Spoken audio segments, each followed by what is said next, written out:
दोस्तों, देश में त्योहारी सीजन आने वाला है और हर बार की तरह इस बार भी दुकानों पर भीड़ होगी, मिठाइयों की बिक्री होगी, दिवाली के दियों में तेल डाला जाएगा। लेकिन एक और जगह है जहां इस बार भी दियों में तेल डलने की संभावना है, वो है केंद्रीय कर्मचारियों और पेंशनरों की जेब में। क्योंकि खबर ये है कि इस बार दिवाली से पहले उनकी जेब में महंगाई भत्ते का एक और इजाफा होने वाला है। दोस्तों, मैं रवीश कुमार।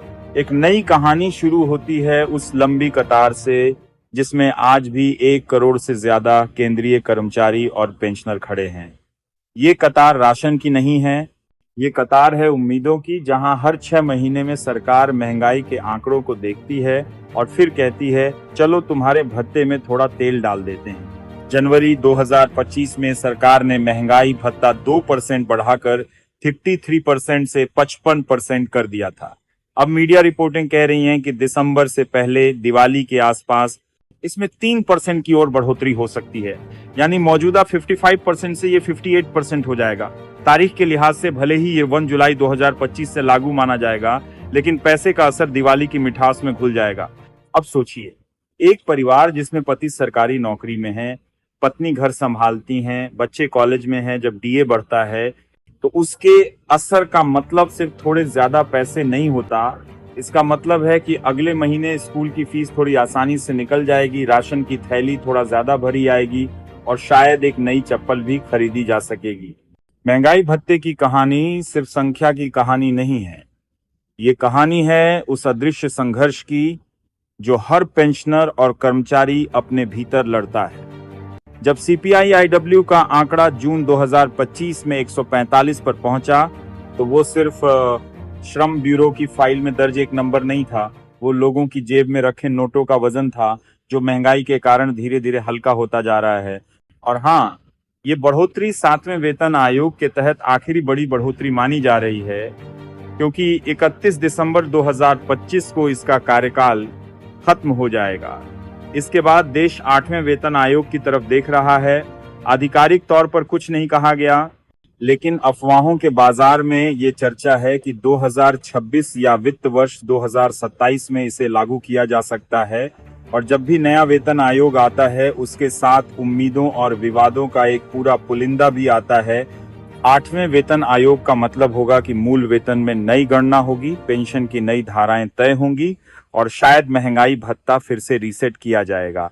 लेकिन यहाँ सवाल ये भी है कि क्या इस बार पेंशन में कुछ स्थायी सुधार होंगे। कई पेंशनरों की मांग है कि डीए को पेंशन में मर्ज किया जाए ताकि उम्र बढ़ने के साथ उनकी आय का स्थायित्व बना रहे। सरकार के लिए फैसला आसान नहीं है, क्योंकि एक तरफ है वित्तीय बोझ, दूसरी तरफ हैं वो लोग जिन्होंने अपनी पूरी उम्र इस सिस्टम को चलाने में लगा दी। सवाल उठता है, क्या सरकार अपने पुराने कर्मचारियों को सिर्फ आंकड़ों में देख रही है या उन्हें इंसान भी मान रही है। अब जरा कल्पना कीजिए, 2026 में अगर 8वां वेतन आयोग लागू होता है तो वो सिर्फ कागजी बदलाव नहीं होगा, इसका असर बाजार से लेकर गांव के चाय के ठेले तक महसूस होगा। कर्मचारी की जेब में ज्यादा पैसा आएगा तो बाजार में खरीद बढ़ेगी, और ये सिर्फ मॉल या सुपरमार्केट तक नहीं, बल्कि कस्बे की किराने की दुकान, मोहल्ले की मिठाई की दुकान और यहाँ तक कि किसान की उपज की बिक्री पर भी असर डालेगा। लेकिन इसी बीच एक और मुद्दा है, महंगाई। अगर महंगाई की रफ्तार इसी तरह तेज रही तो जो बढ़ोतरी आपको डीए में मिलेगी वो शायद महंगाई की आग में जलकर खाक हो जाएगी। जून 2025 का CPI-IW भले 145 पर था, लेकिन अगर अगले साल ये 150 या उससे ऊपर चला गया तो सोचिए, क्या डीए की ये बढ़ोतरी आपको वाकई राहत दे पाएगी। पेंशनरों के लिए एक और राहत की उम्मीद है, पेंशन अदालती सुधार। पिछले साल से चर्चा है कि पेंशन वितरण में डिजिटल पारदर्शिता लाई जाएगी, जिससे फाइलों के चक्कर और देरी खत्म हो सके। अगर ये लागू होता है तो पेंशनरों को समय पर पैसा मिलेगा, और वो भी बिना सरकारी दफ्तरों के चक्कर काटे। और दोस्तों, ये पूरा खेल सिर्फ दिल्ली में बैठे अफसरों और मंत्रियों के फैसलों से तय नहीं होता।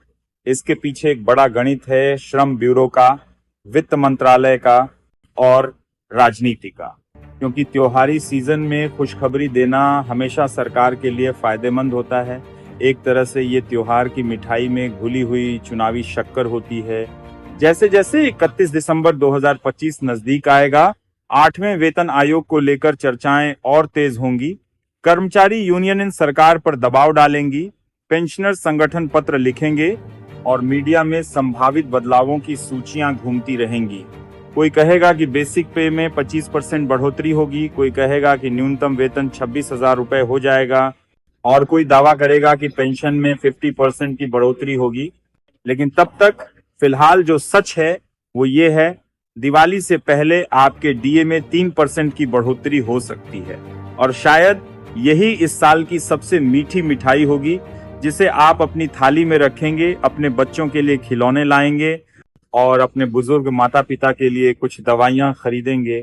क्योंकि जिंदगी सिर्फ आंकड़ों और प्रतिशतों से नहीं चलती, जिंदगी चलती है उम्मीद से, और ये डीए की बढ़ोतरी, पेंशन में सुधार की संभावना और 8वें वेतन आयोग की चर्चा सब उसी उम्मीद का हिस्सा हैं।